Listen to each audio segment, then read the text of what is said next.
ഈ എപ്പിസോഡിന്റെ തുടക്കം കാണിക്കുന്നത് ഒരു ഫോൺ അടിക്കുന്ന ഒച്ച കേട്ടിട്ടാണ് സാമി കണ്ണു തുറക്കുന്നത്. ആളിപ്പോഴും ആ ബ്രിഡ്ജിന്റെ മേളിൽ തന്നെ നിൽക്കുക. കൂടെ ആ ലേഡി ഫ്രണ്ടും ഉണ്ട്. അപ്പൊ അപ്പുറത്ത് നിന്ന് അസിസ്റ്റന്റ് പറയാണ് മായയ്ക്ക് ടോമി ഡാർക്കിന്റെ ബോഡി കിട്ടിയെന്ന്. അങ്ങനെ രണ്ടുപേരും കൂടെ സ്പോട്ടിലേക്ക് എത്താണ്. അപ്പൊ അവിടെ പോലീസുകാർ ഓൾറെഡി മായയുടെ സ്റ്റേറ്റ്മെന്റ് എടുത്തുകൊണ്ടിരിക്കുക. മായ പറയുന്നുണ്ട്, കഴിഞ്ഞ ദിവസം ഒരു അനോണിമസ് കോൾ വന്നതാണ്, ഒരു വോയിസ് ചേഞ്ചർ ആപ്പ് വഴി ഇവിടെ ഇങ്ങനെ വെയർഹൗസിന്റെ അവിടെ വന്ന ടോമി ഡാർക്കിന്റെ ഡീറ്റെയിൽസ് തരാമെന്ന് പറഞ്ഞ്. ഇവിടെ വന്ന് ഈ സ്റ്റോറേജ് ബോക്സ് തുറക്കുമ്പോൾ ടോമി ഡാർക്കിന്റെ ബോഡിയാണ് കണ്ടത്. അപ്പൊ സാമി ചോദിക്കുന്നുണ്ട്, മായ എന്തിനാ ടോമി ഡാർക്കിനെ അന്വേഷിച്ചു വന്നേ? മായ പറയാണ്, ക്ലെയറും ടോമി ഡാർക്കിനെ അന്വേഷിച്ച് നടന്നിരുന്നു. അപ്പൊ ക്ലെയറിന്റെ മരണവുമായി ബന്ധപ്പെട്ട് എന്തെങ്കിലും ഡീറ്റെയിൽസ് അറിയാമോ എന്ന് ചോദിക്കാനാണ് ടോമി ഡാർക്കിനെ അന്വേഷിച്ചത്. എന്തോ സാമിക്ക് അത് അത്ര അങ്ങോട്ട് വിശ്വാസമായില്ല. എന്നാലും മായയോട് പൊക്കോളാൻ പറയും. പക്ഷേ കാർ അവർ കസ്റ്റഡിയിലെടുക്കും. അത് കഴിഞ്ഞ് കാണിക്കുന്നത് മായ എഡ്ഡിയുടെ അടുത്ത് പോയി കുഞ്ഞിനെ വിളിക്കുകയാണ്. അപ്പൊ അവിടെ വെച്ച് എഡ്ഡിയോട് ചോദിക്കുന്നുണ്ട്, എപ്പോഴെങ്കിലും ക്ലെയർ ക്രിസ്റ്റഫർ സ്വെയിൻ എന്ന പേര് പറഞ്ഞു കേട്ടിട്ടുണ്ടോ? അപ്പൊ എഡ്ഡി പറയില്ല. ആളുടെ ഫോട്ടോ വല്ലതും ഉണ്ടോ? മായ ക്രിസ്റ്റഫറിന്റെ ഒരു പ്രൊഫൈൽ പിക്ചർ കാണിക്കുകയാണ്. അപ്പൊ അതിന്റെ ബാക്ക്ഗ്രൗണ്ട് ഒരു ബിൽഡിംഗ് ആണ്. അപ്പൊ എഡ്ഡി പറയുന്നുണ്ട്, ഈ ബിൽഡിംഗ് എനിക്കറിയാം, ഇതൊരു പോഷ് ഫ്ലാറ്റ് ആണ്, ഞാൻ ഇവിടെ ഒരിക്കൽ പാർട്ടിക്ക് പോയിട്ടുണ്ട്. മായ ആ ഫ്ലാറ്റിന്റെ അഡ്രസ്സ് മേടിച്ച് അങ്ങോട്ട് ചെല്ലാണ്. അപ്പൊ അവിടെ പോയപ്പോൾ ക്രിസ്റ്റഫർ ഇല്ല. അപ്പോൾ ഒരു നൈബറോട് ചോദിച്ചപ്പോൾ അവർ പറയുന്നത്, കഴിഞ്ഞ ദിവസം ഇവിടെ ഒരു പാർട്ടി നടന്നിരുന്നു, അതിനുശേഷം ക്രിസ്റ്റഫറിനെ കണ്ടിട്ടില്ല. പുള്ളി ഇങ്ങനെയാ, ഇടയ്ക്ക് വീട്ടിലൊരു പാർട്ടി നടത്തും, പിന്നെ കുറച്ച് ദിവസം കഴിയുമ്പോഴേക്കും ആളെ കാണൂല, പിന്നെ കുറേ ദിവസം കഴിയുമ്പോൾ പിന്നെയും വരും, ഒരു പാർട്ടി നടത്തും, പിന്നെ ആളെ കാണൂല. കഴിഞ്ഞ ദിവസത്തെ പാർട്ടിക്ക് ശേഷം പിന്നെ ആളെ കണ്ടിട്ടില്ല.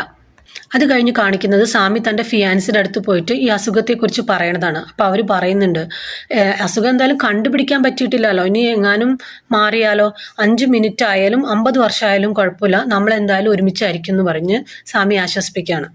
രാത്രി മായയെ കരോളും വിളിക്കാണ്. ഇത്തിരി പേടിച്ചിട്ടാണ് ആള് സംസാരിക്കുന്നത്. മായെ, ഞാൻ ജോയെ കണ്ടു. ബാക്കി പറയുന്നതിന് മുമ്പ് കോള് കട്ടാവും. മായ തിരിച്ചു വിളിക്കുമ്പോൾ ഫോൺ അറ്റൻഡ് ചെയ്യുന്നുണ്ട്, പക്ഷെ ആരും സംസാരിക്കുന്നില്ല. ഒരാളിങ്ങനെ ശ്വാസം വിടുന്ന പോലത്തെ ഒച്ച കേൾക്കാം.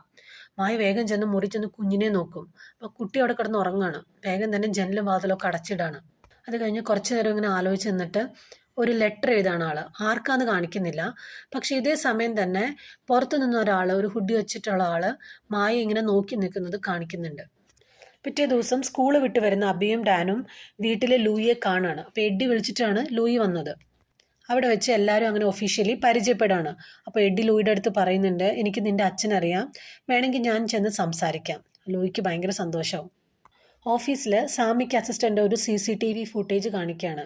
ടോമി ഡാർക്കില് അവിടെ വെച്ച് മായ പെട്രോൾ അടിക്കുന്ന വിഷ്വൽസ് ആണ് കാണിക്കുന്നത്. അപ്പം അതിൽ മായയുടെ കൂടെ കാറിൽ ഒരാളുണ്ട്. ആളുടെ മുഖം ഇവർക്ക് വ്യക്തമല്ല. അപ്പം സാമി ചോദിക്കുന്നുണ്ട്, മായ തന്നെ പോയി എന്നല്ലേ നമ്മളോട് പറഞ്ഞേ, അപ്പം പിന്നെ ഈ കാറിലിരിക്കണത് ആരാണ്? എന്തായാലും മായയെ ചോദ്യം ചെയ്യണം. പിറ്റേ ദിവസം കുഞ്ഞിനെയും കൊണ്ട് എവിടെ പുറത്തു പോകുന്ന മായയെ സാമി സ്റ്റേഷനിലേക്ക് വിളിപ്പിക്കുകയാണ്.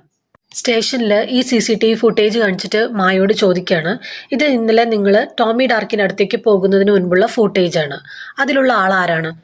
മായൊന്നും മിണ്ടില്ല. അപ്പൊ സാമി പറയുന്നുണ്ട്, നിങ്ങളുടെ വണ്ടിയുടെ ഡിക്കിയിൽ നിന്ന് ഒരു ബ്ലഡ് സാമ്പിൾസ് കിട്ടിയിരുന്നു, അത് ചെക്ക് ചെയ്തപ്പോൾ ടോമി ഡാർക്കിന്റെ ബ്ലഡ് സാമ്പിളുമായിട്ട് അത് മാച്ചാണ്. മായൊന്ന് ഷോക്കാവും. എന്നിട്ട് ആലോചിക്കുകയാണ്, ഇന്നലെ പെട്രോൾ അടിക്കുന്ന സമയത്ത് കുറച്ചു നേരം കോറി പുറത്തിറങ്ങി നിൽപ്പുണ്ടായിരുന്നു, ഇനി കോറി എങ്ങാനും തന്നെ ട്രാപ്പ് ചെയ്യാൻ വേണ്ടി ചെയ്താണെങ്കിലോ? എന്നിട്ട് പറയും, എൻ്റെ കൂടെ ഉണ്ടായിരുന്നത് കോറി ആയിരുന്നു. അതുമല്ല, ക്ലെയറും കോറിയും തമ്മിൽ പരിചയപ്പെട്ട മുതലുള്ള എല്ലാ കാര്യങ്ങളും സാമിയുടെ അടുത്ത് പറയാണ്. എന്നിട്ട് പറയുന്നുണ്ട്, ചിലപ്പോൾ കോറി ആയിരിക്കും ഇത് ചെയ്തത്, കോറി പറഞ്ഞിട്ടാണ് ഞങ്ങൾ ആ സ്റ്റോറേജ് യൂണിറ്റിൽ പോയത്. അങ്ങനെ കോറിയുടെ സ്ഥലം സാമിക്ക് പറഞ്ഞു കൊടുക്കുകയാണ്. പോലീസ് സ്റ്റേഷനിൽ നിന്ന് ഇറങ്ങിയ മായ ഷെയ്നെ കാണുന്നുണ്ട്. എന്നിട്ട് പറയുന്നുണ്ട്, എന്നെ ചിലപ്പോൾ അറസ്റ്റ് ചെയ്യാൻ സാധ്യതയുണ്ട്. ക്രിസ്റ്റഫറിനെ കുറിച്ച് അന്വേഷിക്കാൻ ഷെയ്നോട് പറഞ്ഞിരുന്നു. അപ്പോൾ ഷെയ്ൻ പറയുന്നുണ്ട്, കുറച്ചു നാൾ മുമ്പ് ക്രിസ്റ്റഫറിനെ പോലീസ് പിടിച്ചിരുന്നു, ഒരുപാട് മദ്യപിച്ച് പ്രശ്നം ഉണ്ടാക്കിയതിന്. പക്ഷെ റെക്കോർഡൊന്നുമില്ല, അറസ്റ്റ് റെക്കോർഡോ അല്ലെങ്കിൽ ജയിലിൽ പോയ റെക്കോർഡോ ഒന്നുമില്ല. ഇതുപോലെ ഒരുപാട് പ്രാവശ്യം സംഭവിച്ചിട്ടുണ്ട്, ഒന്നിനും റെക്കോർഡില്ല ജയിലിൽ പോയതിന്, അല്ലെങ്കിൽ ഒരു കേസോ ഒന്നുമില്ല. കാശുള്ളത് കാരണം ചിലപ്പോൾ ഒതുക്കിയിട്ടുണ്ടാവും. മായ പറയുന്നുണ്ട്, ചിലപ്പോൾ ജയിലിലേക്കായിരിക്കില്ല, വല്ല റീഹാബിലേഷൻ സെന്ററിലേക്കായിരിക്കും അവർ വിട്ടിട്ടുണ്ടാവുക. അങ്ങനെയാണെങ്കിൽ ഏത് റീഹാബിലേഷൻ സെന്റർ ആയിരിക്കും എന്ന് അറിയാൻ ഒരു വഴിയുണ്ടെന്ന് പറയണം. അത് കഴിഞ്ഞ് കാണിക്കുന്നത് സാമി ഒരു ഫയൽ നോക്കിയിട്ട് ബോസിനോട് പറയാണ്, ഈ ക്ലെയറിനെ കൊന്ന ബുള്ളറ്റ് തെളിവായി സൂക്ഷിച്ചിരുന്നു, അത് കുറച്ചു നേരത്തേക്ക് ചെക്ക് ചെയ്യാൻ വേണ്ടി ഒരാൾ മേടിച്ചിട്ടുണ്ട്, ഒരു മിലിറ്ററി പോലീസിന്റെ റിക്വസ്റ്റ് വന്നിട്ടുണ്ട്. സാമി വിചാരിക്കും, മിലിറ്ററി പോലീസ് എന്ന് പറയുമ്പോൾ ചിലപ്പോൾ ഷെയ്ൻ ആയിരിക്കും. അത് കഴിഞ്ഞ് കട്ട് ചെയ്ത് കാണിക്കുന്നത് മായ മദർ ഇൻ ലോയെ കാണാൻ വന്നേക്കാണ്. അപ്പൊ അവിടെ വെച്ചിട്ട് ആ ബേബി സിറ്ററിന്റെ ഹസ്ബൻഡിനെ കാണുന്നുണ്ട്. മായ അവരറിയാതെ കാറിൽ ഒരു ട്രാക്കിംഗ് ഡിവൈസ് അവരുടെ വയ്ക്കുന്നുണ്ട്. അത് കഴിഞ്ഞിട്ട് മദർ ഇൻ ലോയോട് സംസാരിക്കുകയാണ്. ഇവിടെ ഏറ്റവും വലിയ എക്സ്പെൻസീവ് ആയിട്ടുള്ള ഒരു റീഹാബിലേഷൻ സെന്റർ ഏതാണ്? അപ്പോൾ അവർ മായ നോക്കുമ്പോൾ മായ പറയണ്ടേ എനിക്കല്ല ഒരാളെ കാണാൻ പോകാൻ വേണ്ടിയിട്ടാണ്. അവരൊരു പേര് എഴുതി കൊടുക്കുകയാണ്. എന്നിട്ട് പറയുന്നുണ്ട് അവിടെ ചെല്ലുമ്പോൾ എൻ്റെ പേര് പറഞ്ഞാൽ മതി, ആരെയാണോ കാണേണ്ടത് അവർ കാണിച്ചു തരും. അങ്ങനെ അഡ്രസ്സ് മേടിച്ച് മായ ആ റീഹാബിലേഷൻ സെൻറ്ററിൽ എത്തുകയാണ്. ഇതേ സമയം തന്നെ പോലീസ് സ്റ്റേഷനിലെ സിസ്റ്റമൊക്കെ കോറി ഹാക്ക് ചെയ്യും. അത് കാരണം കോറിയുടെ സ്ഥലത്തേക്ക് സാമിയും കോറി അന്വേഷിച്ച് പോവാണ്. മായ അവിടെ ക്രിസ്റ്റഫറിനെ കാണാണ്. എന്നിട്ട് പറയുന്നുണ്ട് ഞാൻ മായ, ജോയുടെ വൈഫാണെന്ന്. ഈ ജോയുടെ പേര് കേൾക്കുന്നതും ക്രിസ്റ്റഫർ ഒന്ന് പേടിക്കുകയാണ്.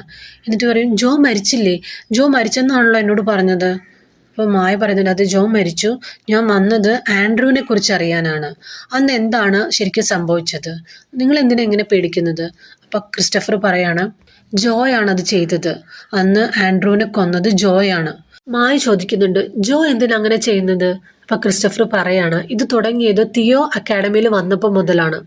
തിയോ ആളൊരു മിടുക്കനായിരുന്നു, കൂടാതെ നല്ലൊരു ഫുട്ബോൾ പ്ലെയറുമാണ്. ജോയ്ക്ക് തിയോ ഒരു ഭീഷണിയായിരുന്നു. അപ്പൊ മായ പറയുന്നുണ്ട് അത് ശരിയാണ്, ജോയ്ക്ക് തന്നേക്കാളും വേറൊരാളും മികച്ചതാവുന്നത് ഇഷ്ടമല്ല. അങ്ങനെ ക്രിസ്റ്റഫർ ഫ്ലാഷ് ബാക്ക് പറയാണ് അതൊരു തമാശയായിട്ടാണ് ഞങ്ങൾ തുടങ്ങിയത്, അന്ന് ഞങ്ങൾ സെലിബ്രേറ്റ് ചെയ്യായിരുന്നു. അപ്പോൾ ഒരു മാസ്ക് ഒക്കെ വെച്ചിട്ട് ഞാനും ജോയും ആൻഡ്രും കൂടെ പോയിട്ടാണ് തിയോയെ മുറിയിൽ നിന്ന് വിളിച്ചുകൊണ്ട് സ്കൂളിന്റെ ബാക്ക് സൈഡിലേക്ക് പോയത്. അതൊരു പ്രാങ്ക് ആയിരിക്കും എന്ന് ഓർത്ത് തിയോയും ആദ്യം അതൊക്കെ ആസ്വദിച്ചു. പിന്നീട് ജോയാണ് തിയോയെ ചെയറിലിരുത്തി കൈയൊക്കെ കെട്ടിയത്. അത് കഴിഞ്ഞ് ഒരു ഫണൽ ഉപയോഗിച്ചിട്ട് വായിൽ ഡ്രിങ്ക്സ് ഒഴിച്ചു കൊടുക്കുകയാണ്. അപ്പൊ എല്ലാവരും നിന്ന് ആർപ്പൊക്കെ വിളിക്കുകയാണ്. പക്ഷെ കുറച്ച് കഴിഞ്ഞിട്ടും ജോ ഇത് നിർത്തുന്നുണ്ടായിരുന്നില്ല. അവസാനം തിയോയ്ക്ക് അനക്കം ഉണ്ടായിരുന്നില്ല. അങ്ങനെ ആൾ അവിടെ വെച്ച് മരിക്കുകയാണ്. ജോ അവിടെ വെച്ച് ഇത് നമ്മളല്ലാതെ വേറെ ആരും അറിയരുതെന്നും പറഞ്ഞ് എല്ലാവരോടും സത്യം മേടിക്കുകയാണ്. പക്ഷെ അതിനുശേഷം ഞാനും ആൻഡ്രുവും പഴയതുപോലെ അല്ലായിരുന്നു. ആൻഡ്രുവിന് നല്ല കുറ്റബോധം ഉണ്ടായിരുന്നു. ആൻഡ്രു എപ്പോഴും പറയും അവന് ഉറങ്ങാൻ പറ്റുന്നില്ല അല്ലെങ്കിൽ ഭക്ഷണം കഴിക്കാൻ പറ്റുന്നില്ല എന്ന്. അന്ന് ആ യാച്ചിൽ വെച്ച് ആൻഡ്രു പറഞ്ഞു ഇതിനി എനിക്ക് ഇങ്ങനെ മുന്നോട്ട് പോകാൻ പറ്റില്ല, ഇത് ആരോടെങ്കിലും ഒന്ന് തുറന്നു പറയണമെന്ന്. ജോ പക്ഷെ അതിന് സമ്മതിച്ചില്ല. അത് കഴിഞ്ഞ് ഞങ്ങൾ താഴെ കിടക്കാൻ പോയി. കുറച്ചു നേരം കഴിഞ്ഞപ്പോൾ ആൻഡ്രു മുകളിലേക്ക് പോണ കണ്ടു, പിന്നാലെ ജോയും. കുറച്ചു നേരം കഴിഞ്ഞപ്പോൾ വെള്ളത്തിൽ എന്തോ വീണ ഒച്ചയാ കേട്ടത്. അത് ജോ തന്നെയാണ് ചെയ്തത്, എനിക്ക് ഉറപ്പാ. ആൻഡ്രൂവിനെ തള്ളിയിട്ടത് ജോ തന്നെയാണ്. അപ്പൊ മായ ചോദിക്കുന്നുണ്ട് ഇപ്പൊ ഇതെന്നോട് പറയാൻ കാരണം എന്താ? ക്രിസ്റ്റഫർ പറയും ജോ മരിച്ചത് കൊണ്ടാണ്, ഇപ്പൊ ഞാൻ സേഫ് ആണെന്ന് എനിക്ക് തോന്നുന്നു.